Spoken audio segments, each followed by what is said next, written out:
En primer lugar,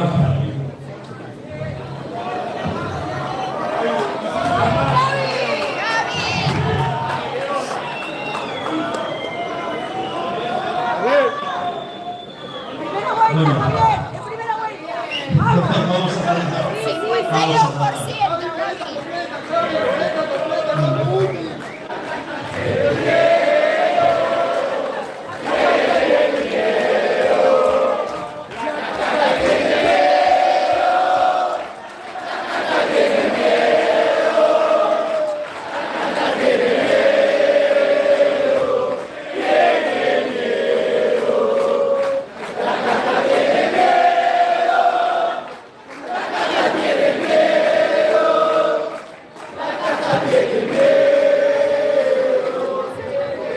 Efectivamente, la casta tiene miedo. Solo para mencionarles,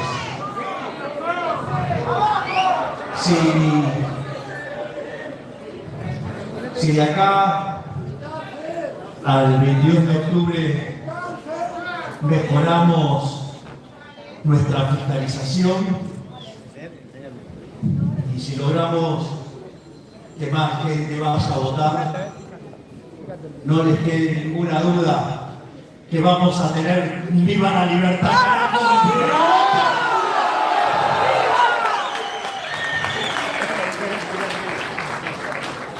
Pero más allá de eso, Por favor. de lo que hoy le quiero hablar es de nuestra visión y de lo que creemos que es la salida.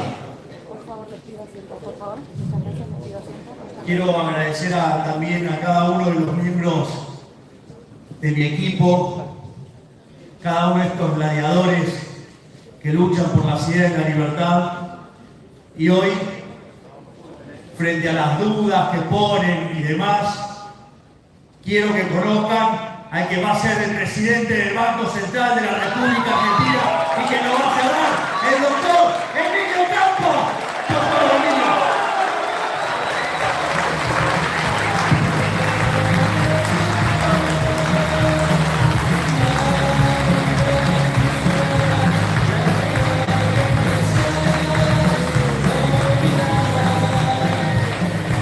La historia te va a recordar como el que terminó de asesinar la inflación. ¡Viva la libertad, carajo! Básicamente, entonces, la idea es tratar de explicar la decadencia argentina y ahí vamos a tener las bases sobre cómo salir. Vamos a presentar la lógica de nuestro modelo y a partir de ahí dar algunos lineamientos de lo que va a ser nuestro gobierno. Desde nuestra posición, la decadencia argentina, que arrancó hace poco más de 100 años con el primer populista llamado Hipólito Yrigoyen, que contaminó de socialismo a la Argentina y que como a un sapo nos pusieron a hervir y están ahora matando al país directamente.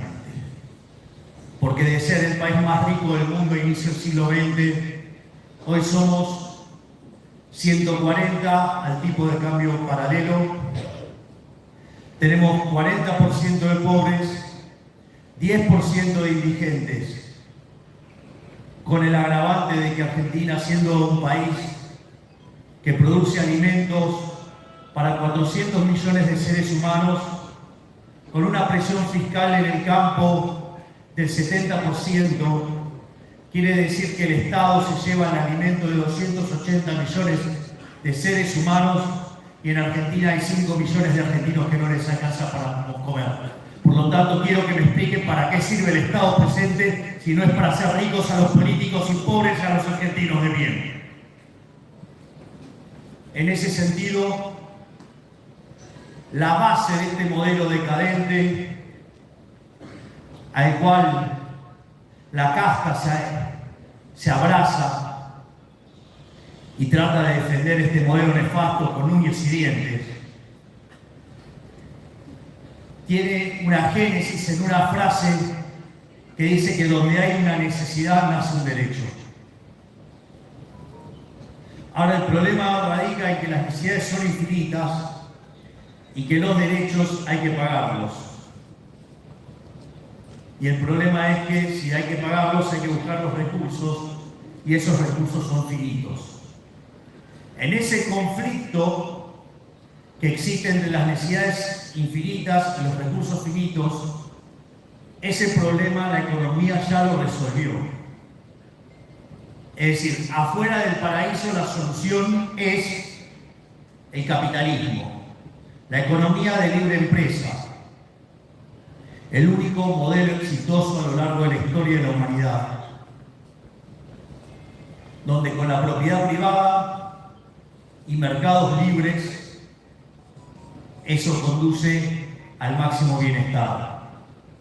En este sentido, esta solución que los economistas conocemos desde hace tiempo, inmortalizada por Adam Smith con la idea de la mano invisible y sustentada científicamente por Hayek en su trabajo El uso del conocimiento en la sociedad, sabemos que cada uno de nosotros, guiado por nuestro propio interés, conduce al máximo bienestar general. Sin embargo, a los políticos esa solución no les gusta. A ellos les gusta la mano opresora del Estado. Es decir, corregir los resultados de la economía por la fuerza, por la violencia. Y la contracara de eso es una política fiscal alocada que se manifiesta en déficit fiscal. Y el problema es que el déficit fiscal tiene que ser financiado. Entonces, los políticos delincuentes lo primero que hacen básicamente es endeudarse. ¿Por qué endeudarse? Endeudarse probablemente sea una de las formas más inmorales, perversas y sucias que usa la política para financiar el déficit. ¿Por qué digo esto? Porque en realidad la deuda son impuestos futuros. Y esto quiere decir que la fiesta de hoy se la estaríamos pasando a nuestros hijos, a nuestros nietos, a nuestros bisnietos y a gente que quizás todavía ni siquiera nació. Gente que no se puede defender de este tipo de acciones, gente que no vota, gente que no tiene defensa frente a esta atrocidad de que nosotros hagamos una fiesta y ellos la tengan que pagar. De hecho, es tan así que una de las cosas que sugerí para bajar el nivel de violencia en los partos es que, si es necesario que el nene llore, en lugar de pegarle un chirlo, cuando nace le muestren lo que nace de viejo. Va a llorar, queda cagado. Obviamente, frente a esa situación, llega un momento que nos quedamos sin financiamiento. Y cuando nos quedamos sin financiamiento, los políticos no corrigen. ¿Qué hacen entonces? Recurren a esa institución nefasta llamada Banco Central de la República Argentina. Que dicho sea de paso, yo les diría que hay 4 categorías de bancos centrales. Están los bancos centrales malos. Supongamos, por ejemplo, si yo le dijera, bueno, a lo largo del siglo XXI, ustedes tienen un banco central que les hizo perder la mitad de sus tenencias monetarias, porque generó a lo largo de estos años 100% de inflación. ¿Cómo considerarían ese banco central? Malo. Bueno, ese banco central se llama Reserva Federal, o sea, el Banco Central de los Estados Unidos. Imagínense en qué categoría están los de Sudamérica. Muy mal. Después están los bancos centrales de los impresentables. Y después está el Banco Central de la República Argentina. Emilio Serrano, por favor.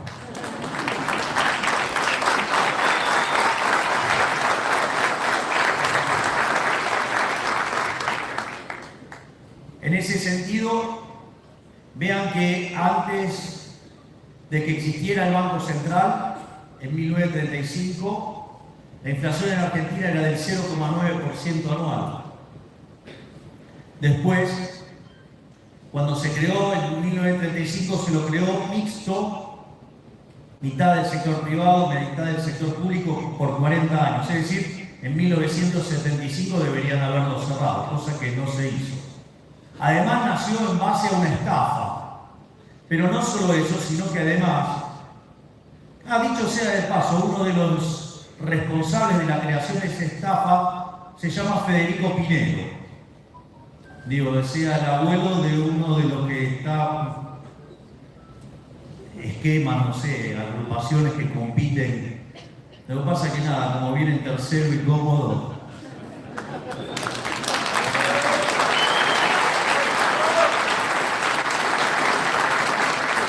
Así que si quieren hablar del Banco Central, digamos que empiece a repudiar a su abuelo, por lo menos. Pero no solo eso, sino que además la inflación saltó en ese periodo al 6%, un número muy alto para los registros de la época.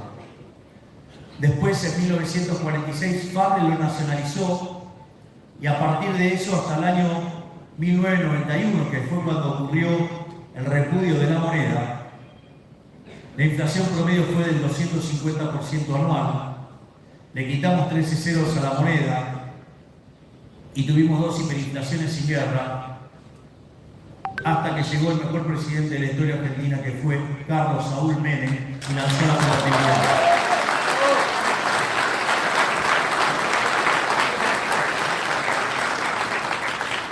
Si bien la inflación durante todo el periodo de la convertibilidad fue del 9%, la gran mayoría de esa inflación se concentró en los primeros 20 meses, entre abril del 91 y enero de 1993, para que a partir de ese momento Argentina empezara a ser el país con menos inflación del mundo. Sin embargo, cuando los políticos se quedaron sin financiamiento, volvieron a intentar llevarse puesto el Banco Central, cosa que hicieron, pero nos dijeron que esta vez iba a ser diferente. Y la realidad es que en los primeros 4 años del régimen K la inflación fue del 10%, en el segundo periodo fue 20%, en el tercer periodo del régimen K fue 30%, con Macri 40%. Hoy la inflación viene viajando a un ritmo del 124% anual si lo miramos en 12 meses, 300% si miramos el dato punta, 370% si miramos la inflación core, 470% si miramos la inflación en alimentos y más del 600% si miramos la inflación medida por el índice mayoristas. Por lo tanto, estamos camino a una hiperinflación. Lo increíble es que alguien defienda que exista el Banco Central. Verdaderamente la locura no es no tener Banco Central, la locura es tenerlo. Y esto se da en un contexto que tenemos un desequilibrio monetario peor que el que teníamos en la previa del Rodrigazo. Recuerden que en el Rodrigazo la inflación se multiplicó por 6 y que básicamente la cantidad de pobres se multiplicó por 5. Ya sería un disparate multiplicar la inflación al ritmo que viene. Imagínense que sería además imposible multiplicar por 5 la cantidad de pobres porque no nos da ni siquiera la matemática. Por lo tanto, eso nos da un orden de magnitudes de la crisis que tenemos enfrente. A eso le tiene que sumar que tenemos indicadores sociales que son peores que los que teníamos en el año 2001. Y como si fuera poco el desequilibrio del Banco Central, en términos de relación pasivos remunerados, LELIX contra la base monetaria, está en niveles similares a los que teníamos en el primer trimestre de 1989, en la antesala de la hiperinflación. Es decir, por lo tanto, están todos los elementos dados para que tengamos la peor crisis de la historia argentina. Ya sea por si estalla antes o por si nos toca arreglarla, tenemos que tener claro el desafío que tenemos por delante y que gracias a este equipo maravilloso que me acompaña, estamos todos haciendo nuestro mejor esfuerzo para poner a Argentina de pie y para que en 35 años volvamos a ser una potencia mundial.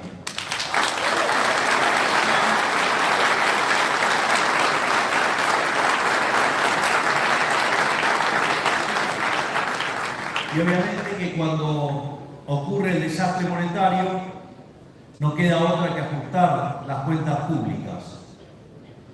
Y los políticos siempre hicieron lo mismo.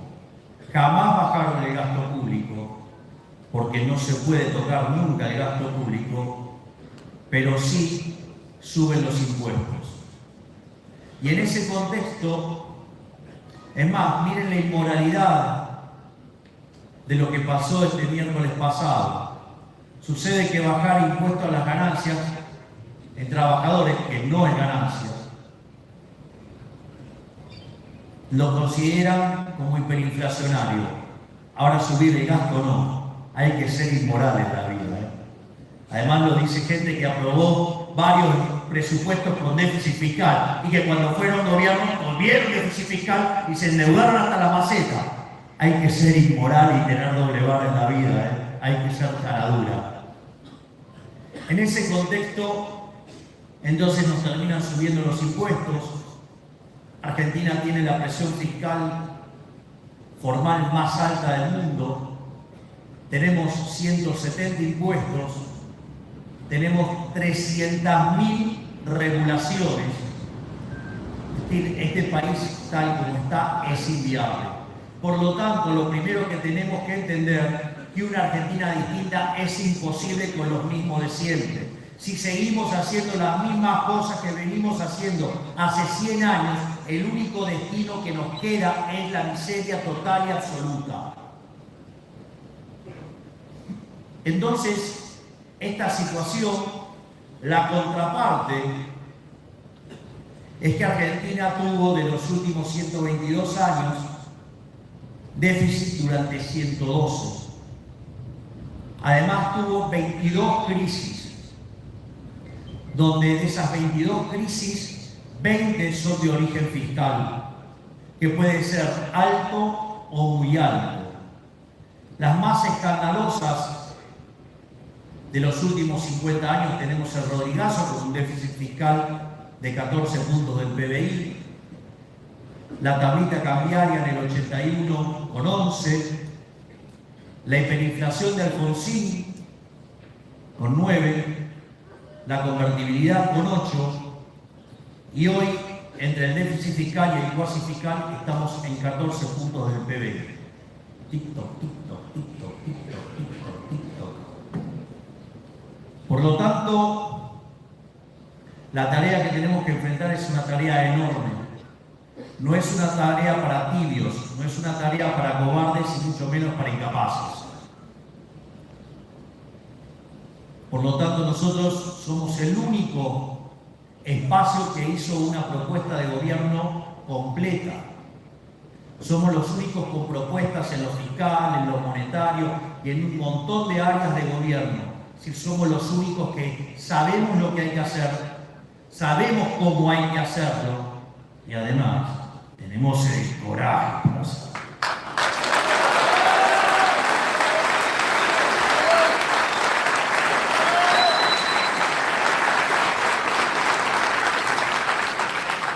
En este sentido,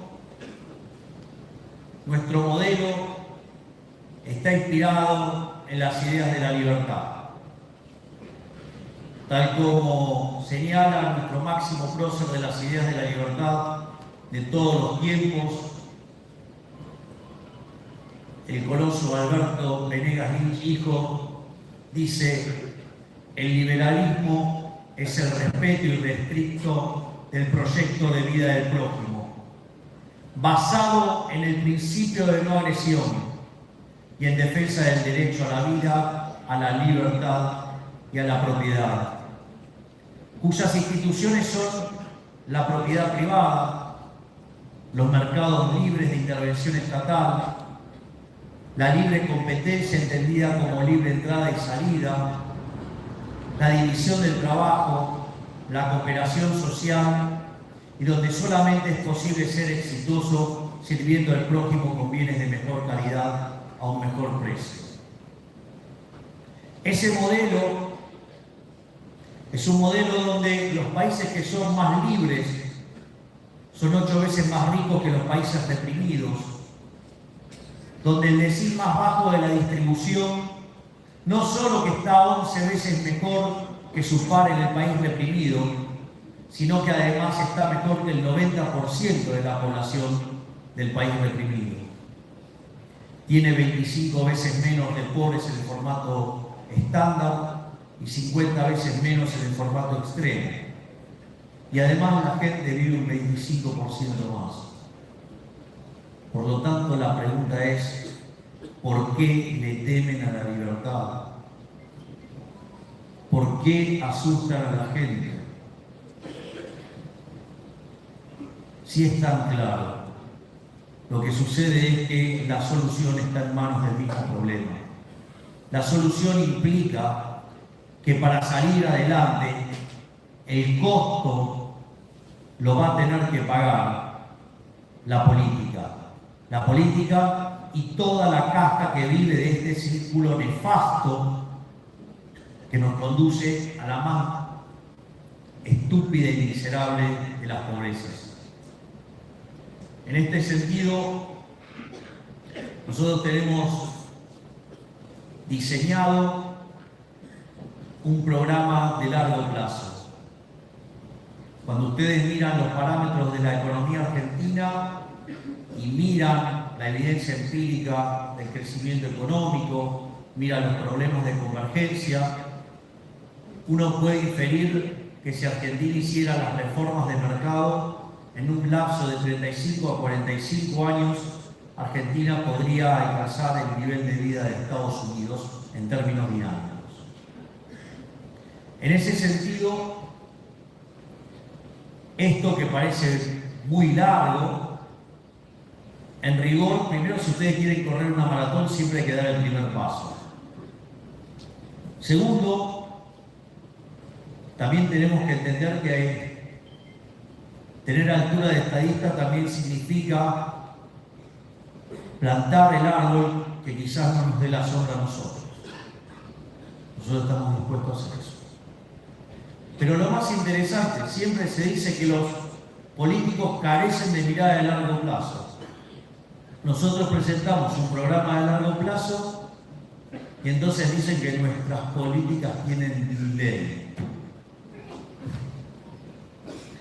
El gataflorismo en este país no tiene nombre, ni que hablar de la doble vara. Pero más allá de eso, esto quiere decir que nosotros venimos con una propuesta superadora para que Argentina vuelva a convertirse en una potencia mundial. Nosotros hablamos de 3 familias de reformas, las de primera, las de segunda y las de tercera generación.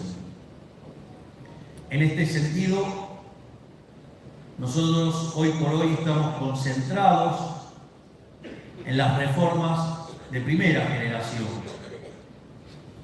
Y básicamente son 4 pilares. En primer lugar, una reforma del Estado. En segundo lugar, una modernización del mercado laboral. Tercero, una apertura comercial.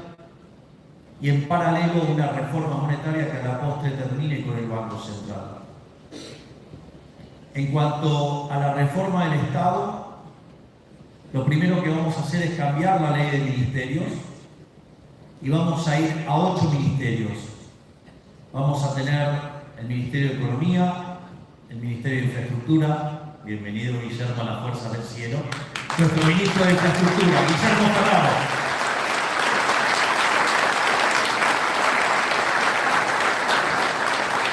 Vamos a tener Relaciones Exteriores, Capital Humano, Seguridad, Justicia, Defensa y Ministerio del Interior.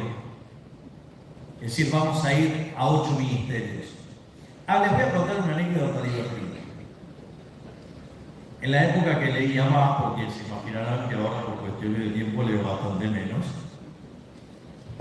Y entonces Hay un libro de política económica de Juan Carlos de Pablo que explica lo complicado que es la tarea del ministro de Economía. Porque se iban a una reunión donde había 8 ministros, claro, 7 querían gastar y el ministro de Economía siempre era el que estaba retaseando, era el que defendía la caja. Entonces, claro, eso para el presidente siempre terminaba siendo un conflicto y a la postre quien volaba siempre terminaba volando el ministro de Economía. Bueno, estamos frente al primer caso de la historia que vamos a tener un presidente economista, ortodoxo hasta la médula, y que el que venga a gastar le cortó la mano.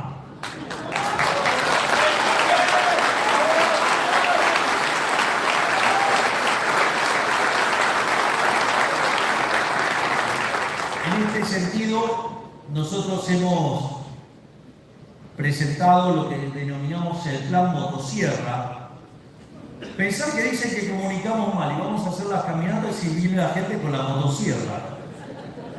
Parece que no es que comunicamos mal, parece que la política no lo quiere escuchar, que es otra cosa. Entonces, en ese sentido,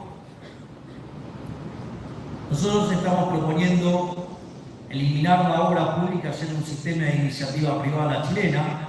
Así nos sacamos de encima estos problemas de los corruptos de la Cámara Argentina, la corrupción y los cuadernos.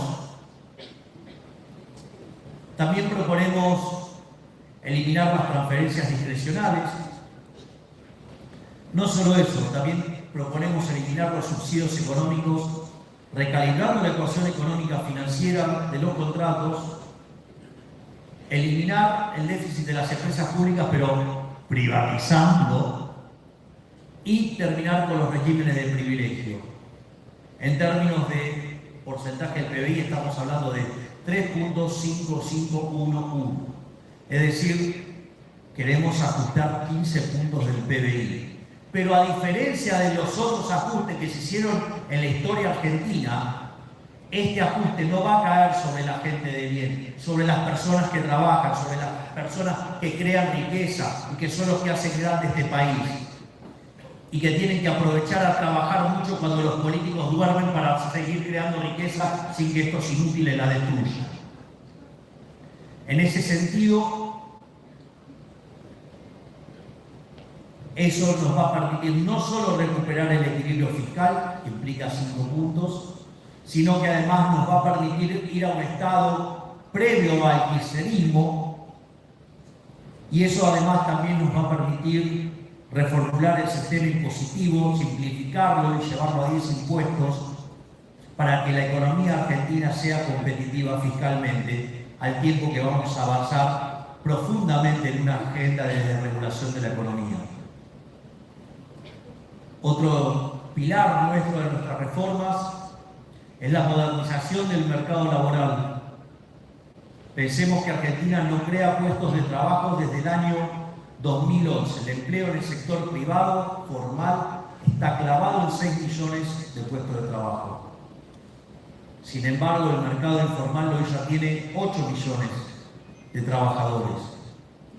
Y además hay desempleo encubierto en formato de empleo público, hay desempleo encubierto en el formato de planes sociales que entran como un tributo social, y hay desempleo encubierto en la metodología en respecto a cuándo, digamos, una persona se considera desempleada.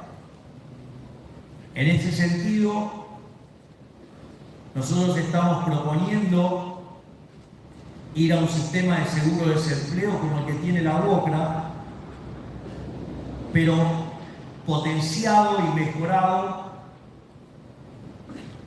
con una mayor profundidad financiera, de modo tal que se pueda ligar con la construcción de un seguro.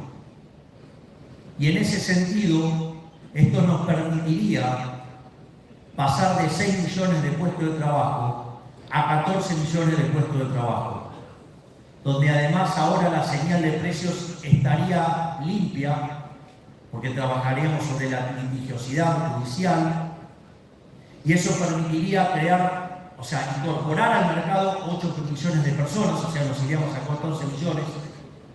Y además, al estar limpia la señal de precio y tener una economía creciendo, se crecería intensamente el trabajo, con lo cual se crearían muchísimos puestos de trabajo de mayor calidad, con mayores remuneraciones, y eso además también nos permitiría que mayor cantidad de gente ingrese al mercado laboral, es decir, va a haber trabajo para todos.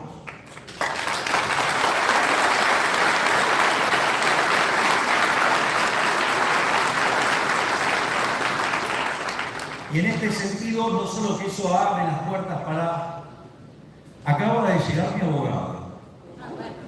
Mi abogado hoy le hizo pasar un dolor de cabeza al presidente, diciéndole que no puede visitar cosas de las que no vamos a tener que hacer cargo nosotros. Lindo libro, Mateo. Bien, ese es mi abogado.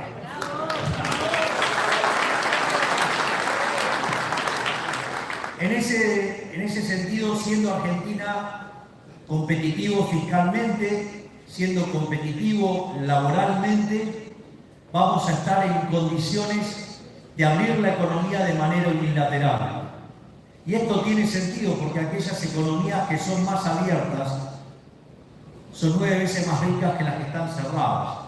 Por lo tanto, la apertura del comercio nos va a traer bienes de mejor calidad, un mejor precio y una ganancia de bienestar para todos los argentinos de bien. Y esto también es muy importante tener claro la secuencialidad. Durante la última dictadura se erró en la secuencialidad. Se abrió primero la economía y como no se reformó el Estado, no se bajó el gasto público, todo el impacto se fue sobre los trabajadores. Y cuando los militares trataron de mitigar esa situación, terminaron generando un industricidio y a la postre dejaron a la gente sin trabajo. Por lo tanto, no solo que es importante estas reformas, sino que también es importante la secuencia. Tenemos que ir por el fisco, tenemos que ir por la modernización del mercado laboral y una vez que tenemos esto, ahí podemos abrir la economía. Y en paralelo está la reforma que va a terminar con la inflación. Básicamente, nosotros reconocemos que la inflación es siempre y en todo lugar un fenómeno monetario que se genera por un exceso de oferta, ya sea o porque aumentó la oferta o porque cayó la demanda o pasaron las dos cosas, y eso hace que el poder adquisitivo del dinero caiga y que todos los precios expresados en unidades monetarias suban. En ese sentido, además, la política monetaria actúa con un rezago que oscila entre 18 y 24 meses. Y es por eso que la inflación que hoy tiene Argentina se explica por los desmadres monetarios hechos durante el inicio de este gobierno, por la financiación del déficit fiscal y por el desastre que tenemos en el Banco Central, que es la emisión monetaria futura con las LELIQs. Es increíble porque a nosotros dicen que nuestra propuesta es ciencia ficción. Saben que cuando una tecnología es muy avanzada es muy difícil de separarla de la ciencia ficción. El problema es que nosotros no traemos algo nuevo, el problema es que los demás son precámbicos, son neandertal económicos. Es decir, no es que estamos inventando la pólvora. Es decir, Emilio es un genio, pero digamos, pero está haciendo algo que tiene sentido, no es que está inventando algo nuevo.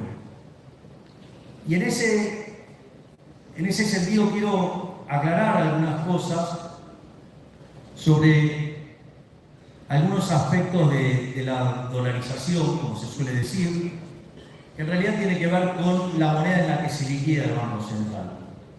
Y hoy liquidar el Banco Central implica rescatar una deuda de 40.000 millones de dólares, 30.000 millones de dólares en LELIQs y 10.000 millones de dólares de la base monetaria. Y para eso tenemos títulos públicos por 120.000 millones de dólares y reservas internacionales no en la metodología a fondo, por 10.000 millones de dólares. Quiere decir que la base monetaria la podemos rescatar con los dólares que tiene el Banco Central y necesitamos una ingeniería financiera para poner en valor esos 120.000 millones de dólares en títulos públicos para poder rescatar los 30.000 millones de dólares del ELIX. De hecho, si esos títulos cotizaran al 25%, podríamos rescatar las LELIX y terminar con el problema de la inflación. Hoy los títulos cotizan a 33%.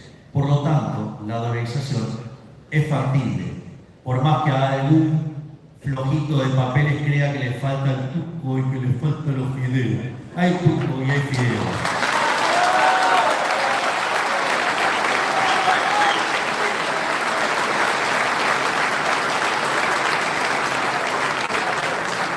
Pero, al margen de eso, hay algunos aspectos que no quieren discutir más allá del instrumental y que son las cosas importantes. La pregunta es, ¿alguno de los presentes en la sala considera que el robar está bien? Es decir, tenemos un consenso de que robar está mal. Ahora, si robar está mal, pensemos este ejercicio. Yo ahora tomo una fotocopiadora, empiezo a copiar billetes y les quiero comprar sus distintos bienes. Ah, me gustan tus botas.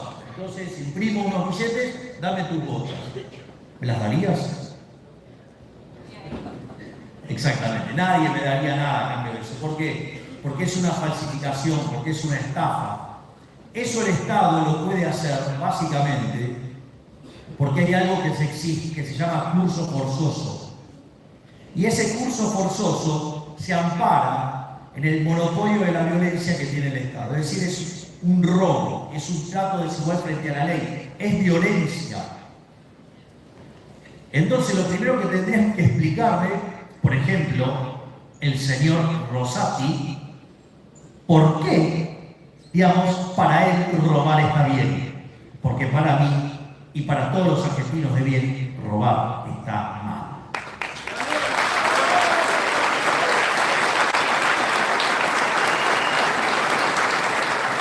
Pero no fue esta la única crítica.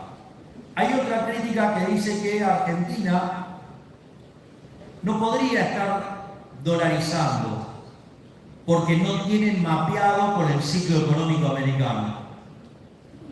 La realidad es que, la verdad es que yo les tendría que dejar a los argentinos que elijan la moneda que se les dé la gana. Y si eligen el dólar, el problema de los argentinos.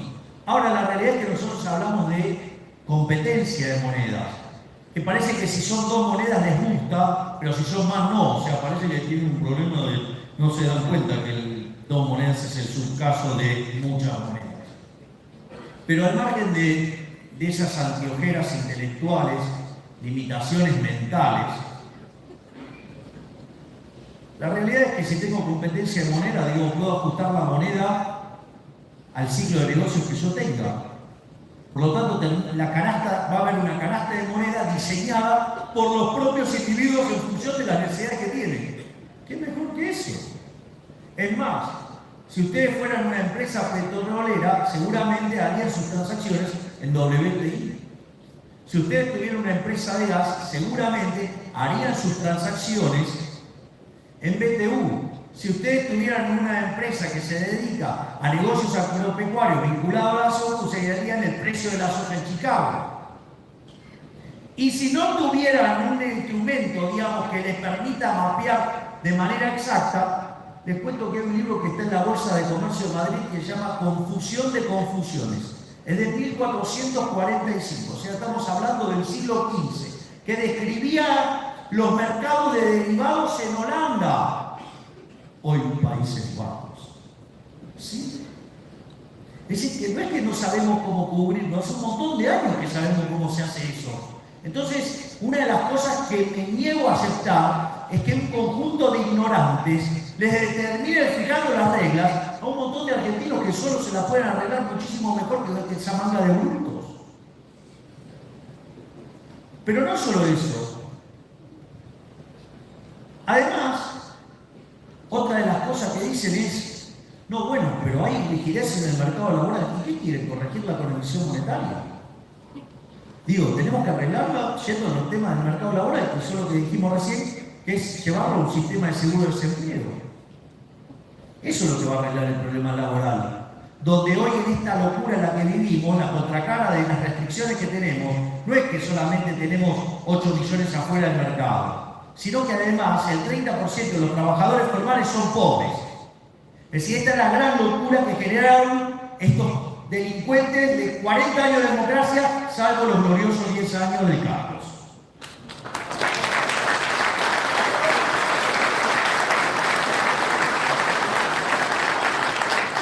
En ese sentido,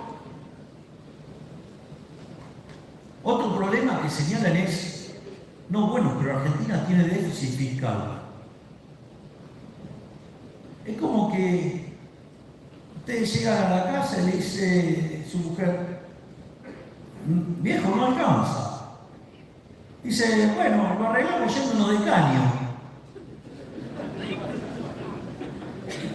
Digo, para mí eso no es solución. O sea, la política monetaria es para mantener a raya el nivel de precio, es decir, para ocuparse de la inflación. Y la política fiscal se arregla con política fiscal, no con política monetaria. Entonces vean que esos 200 fracasados que fracasaron en las aulas, que fracasaron en la vida real, que fracasaron en la vida práctica, son los que quieren venir a decir que no se puede. Es decir, si esos fracasados dicen que no se puede, seguro que se puede.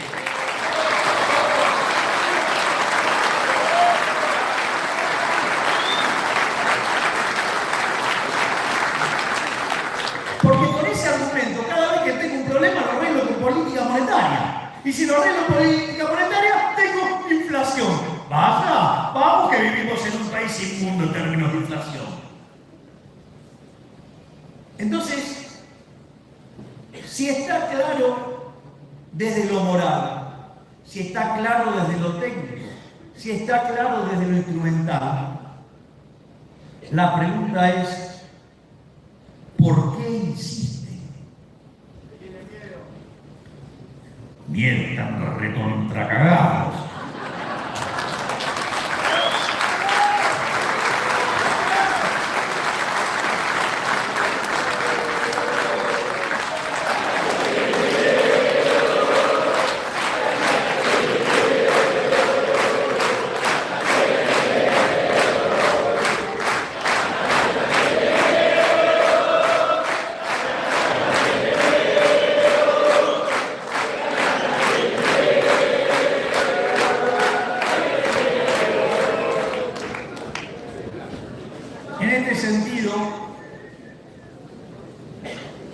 Cuando ustedes miran lo que nos robaron los políticos delincuentes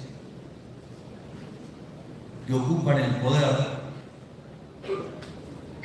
en los últimos 20 años nos robaron 280.000 millones de dólares haciendo el plan fotocopiadora, es decir, financiar el déficit fiscal con emisión monetaria.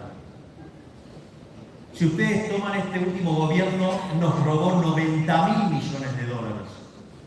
Y si se paran en el último año, los políticos nos están robando 25.000 millones de dólares por año. ¿Saben cuál es el problema? Arriba de la mesa hay 25.000 palos verdes y hay que decidir si se los quedan los chorros de la política o se los quedan los honestos. Y nosotros venimos para que se los queden los honestos.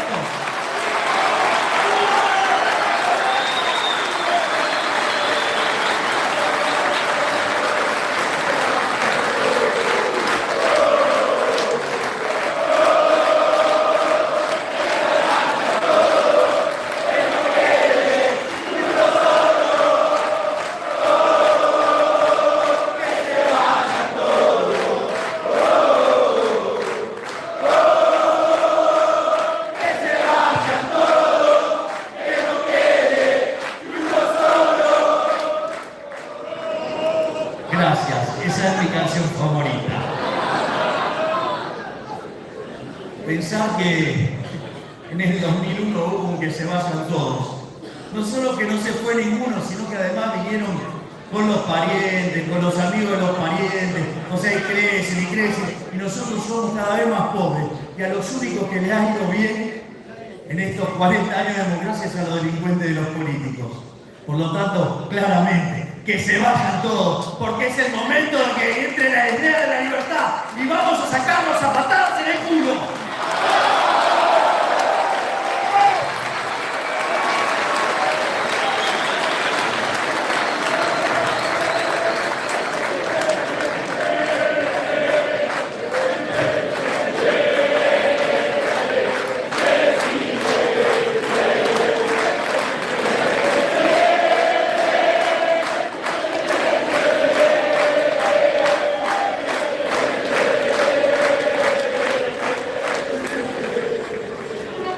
Por lo tanto, hay equipo, hay plan, están todos los elementos dados para que pongamos de pie a la Argentina y en 35 años volvamos a ser una potencia mundial. Que sea un orgullo ser argentino, que nuestros hijos se quieran quedar y que no se quieran ir. Es decir, existe una mejor Argentina, existe una Argentina posible, existe una Argentina mejor y ese futuro existe si ese futuro es liberal. Por lo tanto,